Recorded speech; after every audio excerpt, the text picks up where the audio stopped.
Hello, welcome to the Curator Podcast. This is episode 23.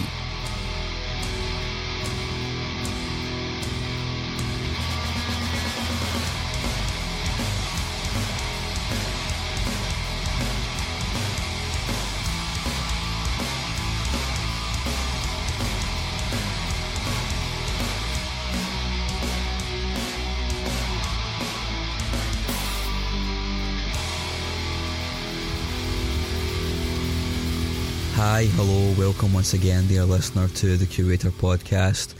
I am your host, Mark Fraser, and this is episode number 23. So this past week, which is, I guess, the week before this episode came out, I had a whole bunch of interviews, which is good because it means that I've got content in the weeks coming up. I also scheduled in the first woman on this podcast, but then I subsequently had to cancel the interview because I had jury duty, which, as I'm sure you'll agree, is rubbish. But I'm still working on it, and it's still an issue that I think about a lot, and it's one that I hope to rectify in the immediate future. On this episode, I have John Niblock from the band Vasa, or Vasa. I'm never sure how you pronounce that. I've known John for a while. I actually first met John through the music website that I used to run, I guess, maybe, called Daily Discord, when John was somehow recruited onto the writing staff. And ever since then, him and his band seem to be omnipresent in the Glasgow music scene. It's been really cool to see them go from strength to strength. It's been nice to see them get more popular, and that's great. So I was really happy to have a chance to sit down and talk with John, because I really like their new album. I think it's brilliant. It's called Colours. You can get it on their Bandcamp online just now. They often get lumped in with the post-rock thing or even the math thing, but the fact of the matter is that I really think that they're neither, and we actually talk a bit about this in the podcast, so I don't really want to ruin that for you. So yeah, I'm just going to dive into it. So I'm going to open up with a song from their debut album, Colours, and this song is called The Angry Dome.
John, the mouthpiece of Vasa.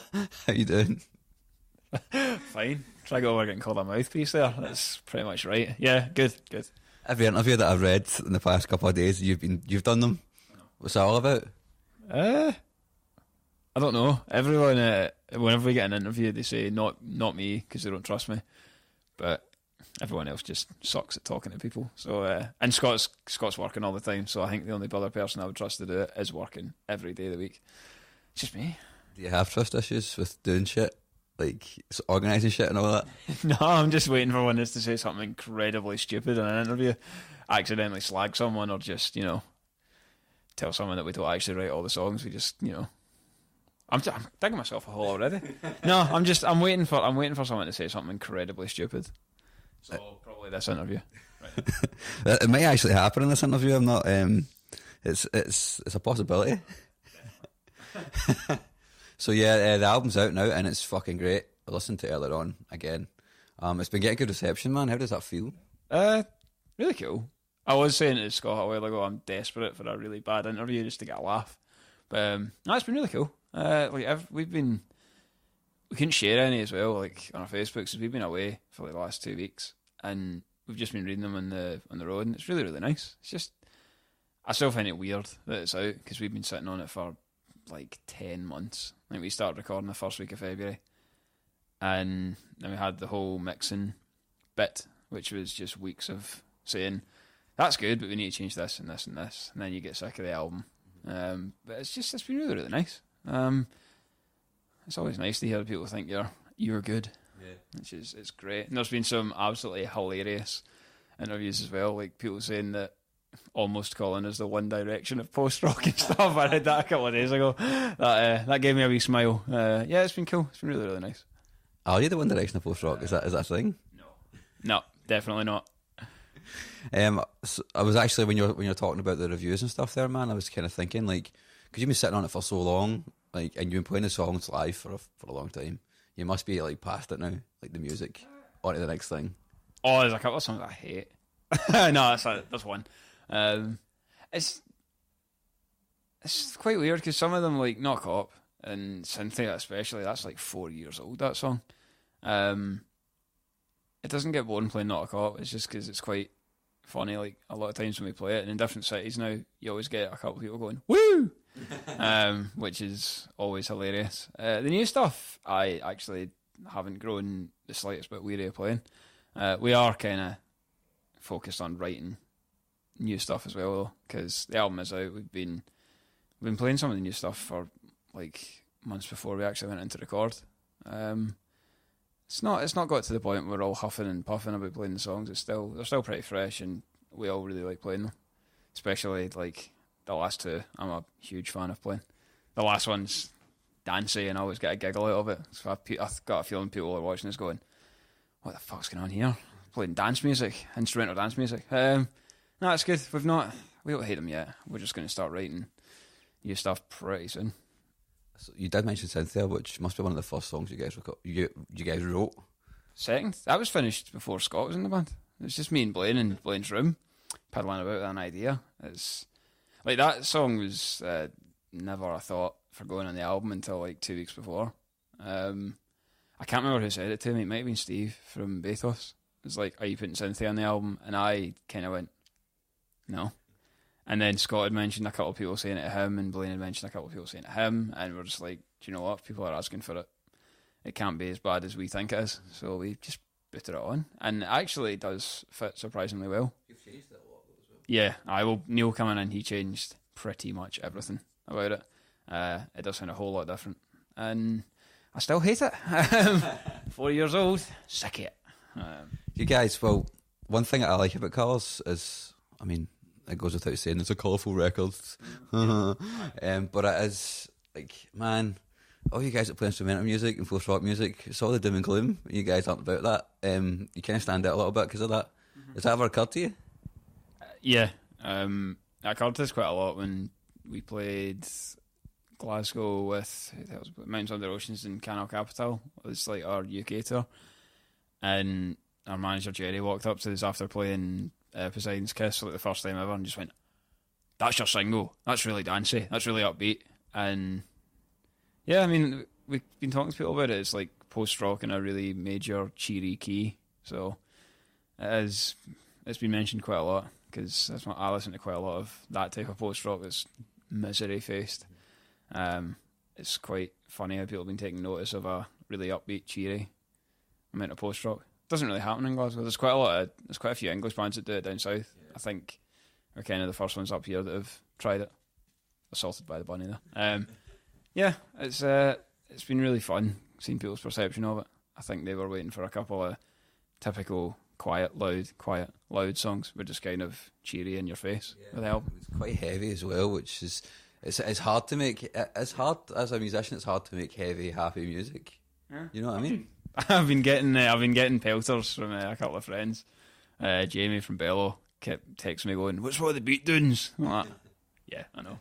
No, it's been quite funny. Like, Fart Ronaldo's got an incredibly heavy bit in it. I remember the first time I heard that, I'm like, I wonder if that'll fly. It all fits surprisingly well. That kind of just goes down to Blaine. He writes everything. He gets all the credit for the songwriting. So he's managed to do it pretty well. It's as much as it's heavy, it's equal parts, cheery and upbeat. So somehow we've managed it. I didn't know that Blaine was one that wrote all the songs. Oh yeah, Blaine does like the skeletons of the songs, and then we just take it into the room, and I change everything, so I'm a dick. Because it's not flash enough or something. Neil will come in and... Well, actually, now that Neil's in the band, like, Blaine and Neil have been bouncing ideas off each other now. Sorry. They've been bouncing a lot of ideas off each other. So we'll just... An idea will turn up, it'll land in the inbox, we'll listen to it, and then we'll go in, jam it out, stuff will change in the room. Because, like, I found all our demos for every track that we've got on the album, and there's not a single one that stayed the same. So, yeah, that's usually how it works. I should let the listeners know that my rabbit is currently kicking about the flat. Yeah. So if you hear weird noises, and that's what's going down. First time I've recorded my flat, actually. That's the reason I came here, the rabbit. Probably. Yeah, that's fair enough. You're flat, come on. Fuck, I've lost my train of thought. Yep. That's probably going to happen quite a lot in this interview. See, the heaviness of it, right? I was thinking, not even a lot of post-rock bands are that heavy. In that sense. It's a bit beatdowny, which is cool. It's the kind of music I like. So. Yeah, that's quite good for the whole crossover thing. Yeah. I think this album has a lot of stuff in it that'll appeal to people that don't listen to a lot of instrumental music. Because there is really heavy bits. There's our usual technical show-offing.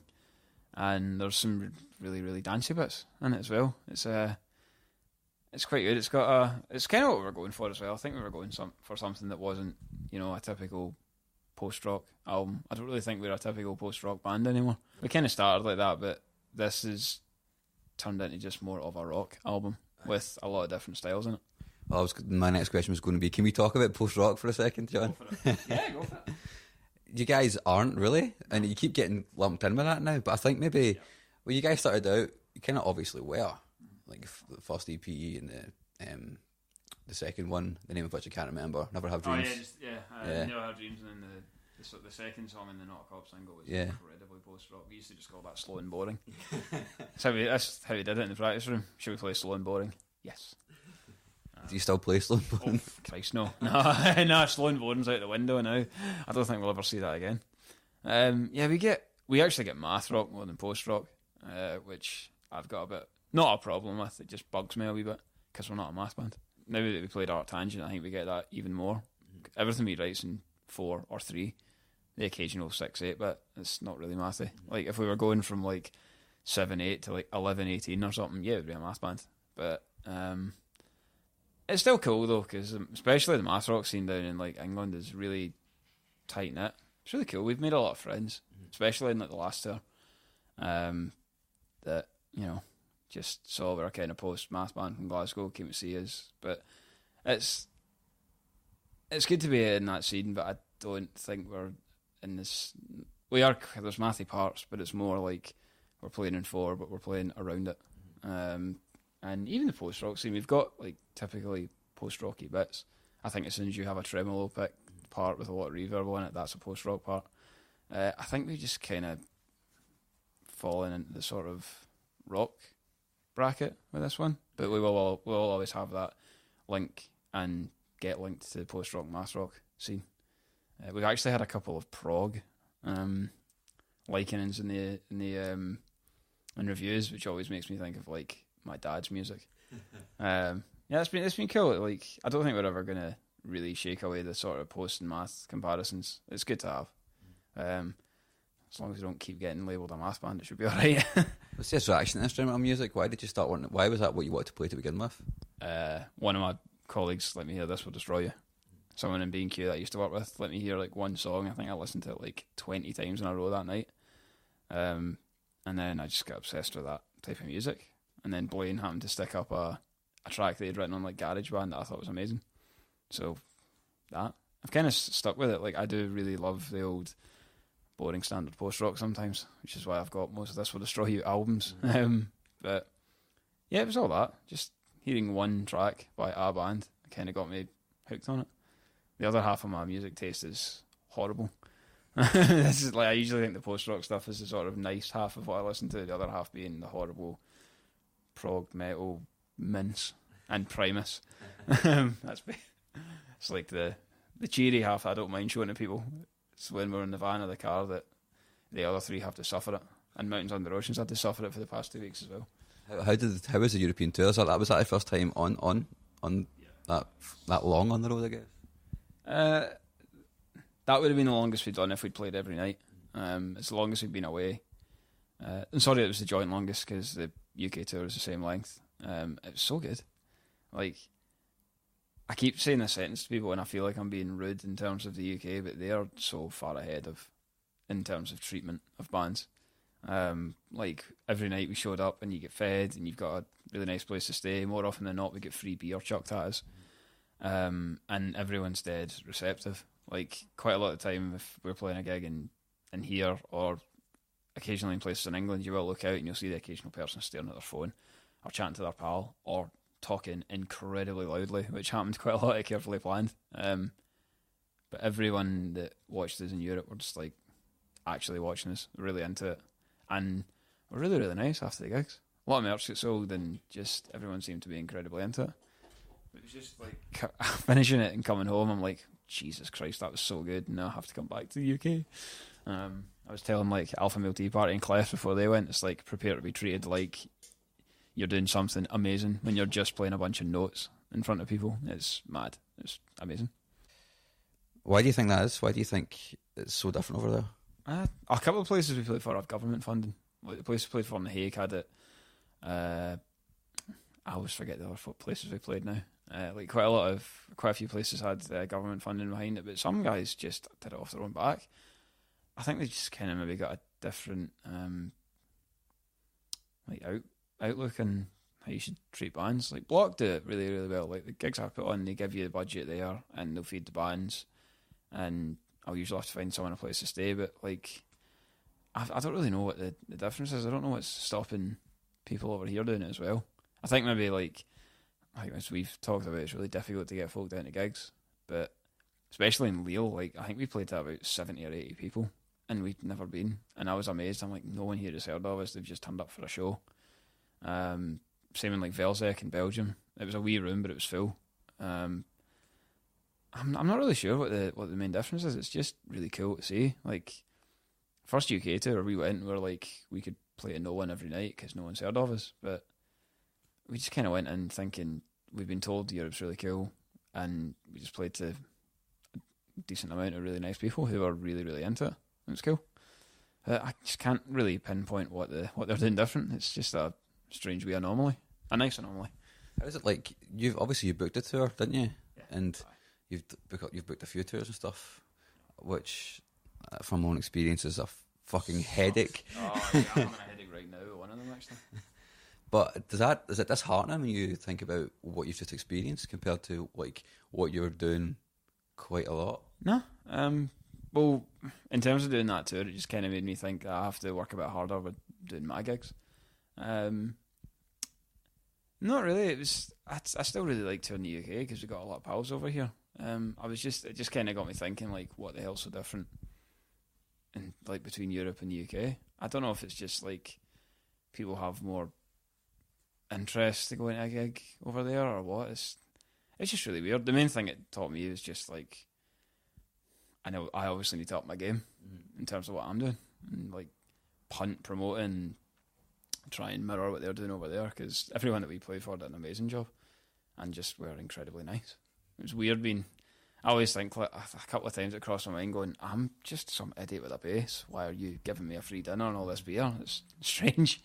It was great. I'd completely recommend anyone like tell anyone to do it. It's the best time you'll have in a stinking van with your stinking pals.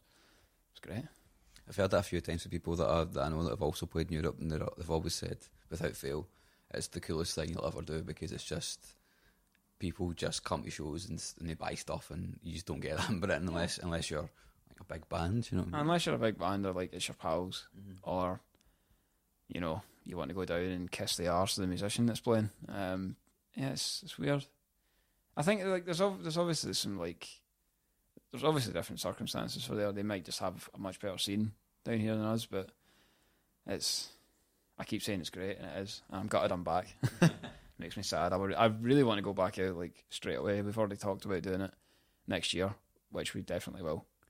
But I think that's kind of the standard I'm going to hold myself and everything else up against now, the Europe standard. Yeah. That's so fucking cool to hear, especially for your first time out, man, and on the back of your debut album, which is a pretty cool thing. Yeah, it was quite funny as well. We were selling it weeks before it was out. We even played 2 England shows, played Leeds and London, to like just make sure we had a bit of money behind us before getting out the tunnel. And we just, as soon as we said to people like, we've got an album out in 2 weeks, but you can buy it now, they all kind of went, oh, and battered to the merch desk, which is a great help when you're out on the road. Because even like when I kept looking at the drives, I'm used to like, get up, we're in Liverpool, we need to be in Manchester in 5 hours, we've got an hour's drive, we can arse about. This was like, get up at 9 and go, we have an 8-hour drive down the road through 3 countries, move your arse. There are a couple of killers on tour as well. Like, I think we had a 13-hour drive to Copenhagen, which was absolutely shocking. It was so bad. It's like the Hague round through the Netherlands, through Germany, up across. That was a killer. It was no fun. It was the worst part of tour.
So just to go back to the idiot with the bass thing. Let's go back to where did that begin? When did you realise that being a musician? This is the whole theme of the podcast. Yeah, When did you realise that? You're gonna get the most embarrassing admission in my life. I hate saying this because it just makes me feel like a fud. Nobody calls myself in glory with these stories, man. No. Do you remember when MTV2 used to be good? Used to have amazing music on it. I'm older than you, so yeah. Yeah. I remember vividly. I came in from school one day. We just got Sky in the house. I think I was 11 or something. So this is like 14 years ago. Put on MTV2, and a video for a Mudvayne song came on, and I just watched the bassist for the whole video. I'm like, what the bloody hell's that guy doing to that bass? And got a bass. Proceeded to learn pretty much every Mudvayne song there was. Oh God, how embarrassing. Yeah, that good old Mudvayne. John has actually went bright red, by the way. just to let you know. Such a lame band to like. I love them. I think they're great. You still love them? I lost all my Mudvayne from my iPod. My computer had a complete hardware failure, and I was stupid, didn't back it up. So I need to go track it down. But yeah, that was the reason I got a bass, and then I kind of heard all these technically bands, especially like Primus and Intronaut, especially Intronaut actually. Like, I think I got into it, like bass really, really, really into it when I was at Glasgow Uni. My failed 4 months at Glasgow Uni, and I hated my classes, so I just got plugged into learning my bass, and then kept stumbling across really cool bands that I hadn't heard of, like Primus, who were like 20 years old at that time, and then a band from America called Intronaut. It's like a 4-piece proggy metal band with a jazz bassist, which kind of, if you listen to our stuff and listen to theirs, you'll see my crass attempts to rip off their bassist at every turn. Yeah, Mudvayne, thanks for that. Totally. Oh God. That's going to be broadcast, man? Yeah, that's going to be the next bit of toilet graffiti. John Niblock loves Mudvayne. Which I'll know is you, because you're the first one to know that. It'll be underneath in brackets, not ironic. Oh, God, yeah. Oh, I'm definitely going to do that now. What's up with that, by the way? What's up with that whole, like, every single fucking toilet I've been in Glasgow is fucking, there's something about you in it. It's really funny. Some people keep asking me if I'm pissed off by it, and I think it's hilarious. How does that even happen, though? It's one of my friends, Owen Wickstead, always gets the credit for it, and it's totally not him. My friend Andy Kerr, I'm going to full name, because he's to blame for all this. When we were away on our first tour, I got a phone call from Jerry, the guy that manages us, and he was in Block. He just phoned me and said, "What are you doing?" I'm like, "I'm in the van, we're driving through to Lincoln." He's like, "There's some really personal graffiti about you in Block." And my brain went, "Oh shit, it's going to be something really bad." And then he sent me a picture, and it was John Niblock is pure daft about stereophonics and all that. Which is subsequently gone now. The block toilets and all that get redone, so it's gone. And that was there for years, and it was only like a year and a half ago that Owen saw it from Womps and just thought it was the funniest thing going. So he went mental with it. I think he drew me in a toilet in Leeds saying like Ecky's lol or something. I'll need to find that one. Yeah, he just went ballistic with it, and then everyone started joining in. And then Nick, the guy that runs a site called Feckin' Bahamas, found it and made a gallery on his website, which is actually like, I think it's the most clicked thing on their website at this moment in time. So that went mad. And then I remember the day Colours came out, I did the usual social media whoring and put it on one of the American pages I'm part of, and a guy actually went, "You're that guy from the toilet graffiti, aren't you?" I was like, "Oh, for fuck's sake, yes." It's funny, like, if you can't take a joke, you're screwed. So I just kind of think it's absolutely hilarious. It turned out to be the most hilarious viral marketing campaign that has ever happened. It's like, people keep saying, it's like, "Is it you? Is it like free PR?" I'm like, I'm not that clever. Like, I'm not smart enough to start this shit. Yeah, there's been, I think the best one is a double one that someone wrote and then someone added to. It was John Niblock does the Avon. And then under it says, "but cannot contour," which was absolutely great. Yeah, quite a lot of, like, I think Scott's been trying to perpetuate the rumour that I've been doing it as well. It's just funny. It shows up every now and again, and I'm just kind of like, alright, good June. If I can get a laugh out of it, it's good. If I was sitting in my house miserable and raging at everyone that writes one, I'd be a pretty miserable bastard, but it's funny. get a laugh out of it. Flattered by it, I guess. Yeah, well, it's weird because like when we go to Art Tangent, I get full named by people I don't know. It's like, oh, you're John Niblock. I'm like, yeah, who are you? And it's like, oh, I saw your name in a toilet in Brighton or something. I'm like, oh, smashing. Pretty much every band I've booked says it as well. It's gotten to a sort of farcical point where it's just incredibly hilarious, and gets me creepily recognised by people in this sort of scene. Just weird. That's odd. It's not as embarrassing as the whole Mudvayne thing, but pretty embarrassing. That's definitely going to be a big thing now. Oh God. Speaking of Mudvayne and Intronaut and Primus, it's odd for me as a guitar player for bass to be the first thing that you want to do. Yeah. Did that ever strike you? No. I think I tried guitar before and I didn't like it. I don't know why. Maybe because I've got humongous, stupid great hands and I thought I was going to crush it. I just never really bothered. Even now when I occasionally pick up like Scott or Blaine's guitar, I'll play it like a bass. I don't know. It's just, I couldn't be arsed with guitar. I just thought bass was cooler because you could, try and ape the Mudvayne guy style. Who knows? No, never really bothered. I was just always kind of focused on bass. I think I'd played drums before as well. I just think there was a kind of a link between that whole rhythm section thing, so I just took it up. One thing I was thinking when I was listening to Colours is I've never really asked an instrumental band this before, and it seems really self-evident to me as a singer. What's the attraction to writing music without a vocal hook, and how hard is that to do? See, as long as you have like a good hook in your music, I don't think it's that much a bother.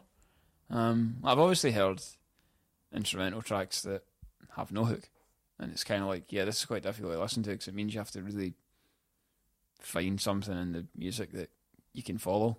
I don't know. I think Blaine's got a natural talent for writing really catchy hooks, like especially in a couple of tracks. I always find it weird when I'm out and about and I'm humming my own band's music, but no, he's got a really good talent for just starting a song and then it'll either kick in with a hook that you can remember, or down the line something will come in that's just really memorable. It's all down to him, the bugger. He'll get a bit ego boost from hearing this, but yeah, he's got a knack for writing really hooky music. God knows how. He's got it down.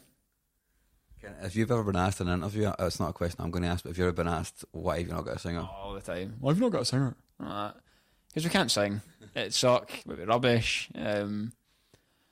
Yeah, I don't know. We've never been bothered about not having vocals. I don't think we're really bothered about getting a guest vocalist in. The question was more like about asinine interviews and how you've done quite a lot of them lately. Oh yeah, just we get asked crap. We got asked a belter years ago by, I can't remember who, but it was Unity in the Park, and the question actually, me and Scott were looking at it, and it read, "Who are you not looking forward to?" But it was worded in a way like, "Who do you think sucks and you ain't going near with a 10-foot barge pole?" Mm-hmm. And we were kind of staring at it like, that's a loaded question. If we say anyone, we're going to have like an angry tweet going, "Well, you're shit too." Yeah. Send. Yeah, it tends to be why do you not have a singer, and what's the other one? Oh, explain the name. Like that. No. I always want to make up something bullshit and stupid, but I can never think of it, so I have to tell them the boring actual story about how we just went on Wikipedia and hit random search, and we couldn't make like a dick joke or a dirty joke out of Vasa. So yeah, that's how we picked it. I want to say that in one interview. It's like, yeah, we couldn't make some sort of joke about arseholes, and we couldn't make some sort of filthy remark about it, so we're good. If you can't change your band name into a sort of dirty expression, you're sorted.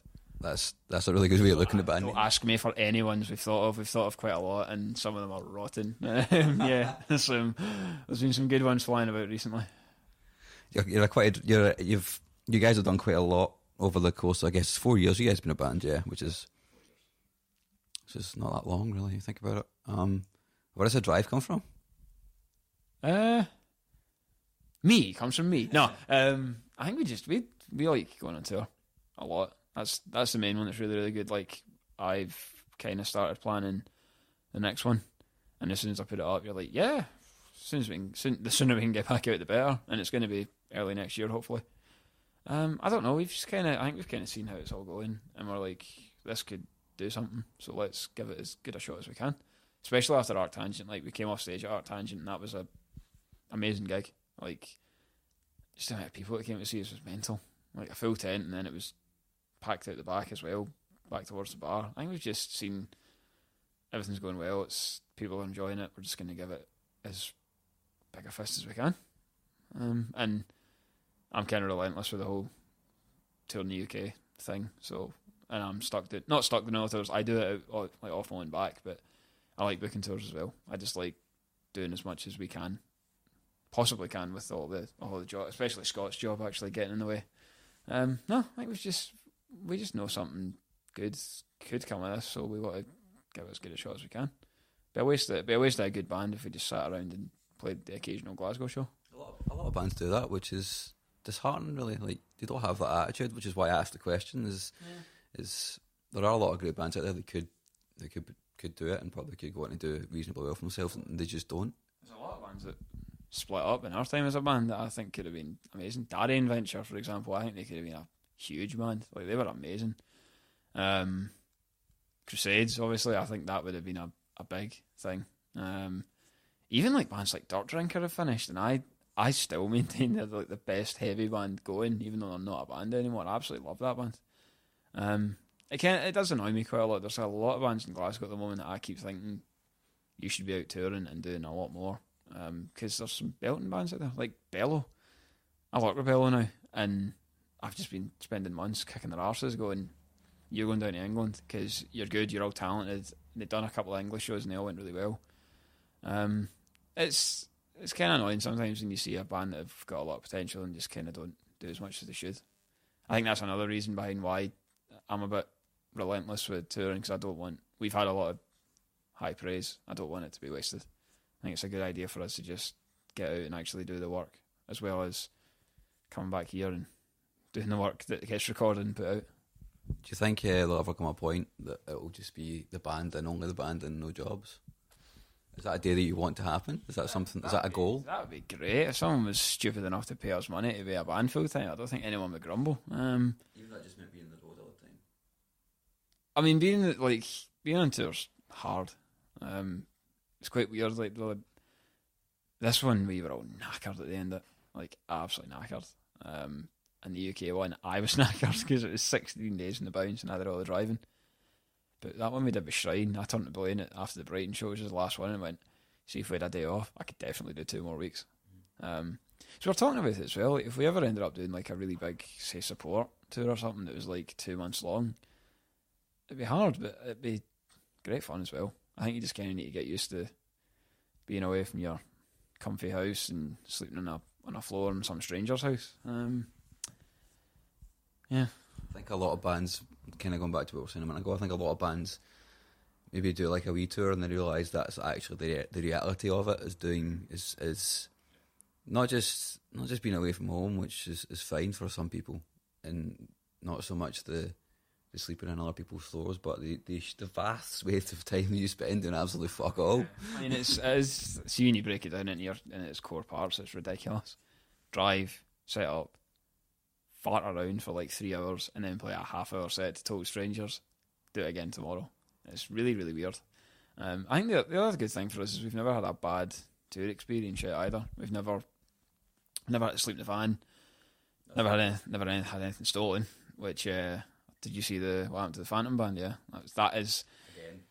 Yeah, and the place they get robbed as well was the one place I have never been so para in my life. Lille. As much as it was a good gig, we were loading out, and there was like 5 huge guys just round from the van, just standing, kind of looking at us every 2 minutes, and I'm like, let's get the fuck out of here. Mm-hmm. Yeah, I think we've always had a good time on the road as well, and I think we've just kind of associated touring with having a laugh, so it's good for us to get back out. And we've done 2 cool tours with 2 bands we're really good pals with. Like, it was great being in the mountains because I think out of everyone, I've known them the least amount of time, but we're all good friends with them. And the Shrine one was just amazing fun. It sucked following them some nights, like, because they're just, even now, like, we watched them at Art Tangent, they were immense. Going away with them was fun because we were just good pals. I think I saw them at Heavy actually this year. Were they at Heavy this year? Yeah, they played every festival under the sun. Yes, I think I saw them. I'm pretty sure that they were on the main stage. Heavy, Art Tangent, Rin and Leeds. They were telling me about some weird prog festival that Rick Wakeman curates. Yeah, This guy's, I saw a picture of it, and there's guys dressed like as Iron Man but covered in tinfoil. It's bizarre. Yeah, that's a strange one. Yeah. Don't know where we're going with that conversation, but yeah, Heavy Fest. Heavy Fest. Yeah, so because you do so much to this, the organisational stuff yourself, is that DIY vibe? Is that something you even think about? And do you just like having? Are you like me in that you don't trust anyone else to sort out shit?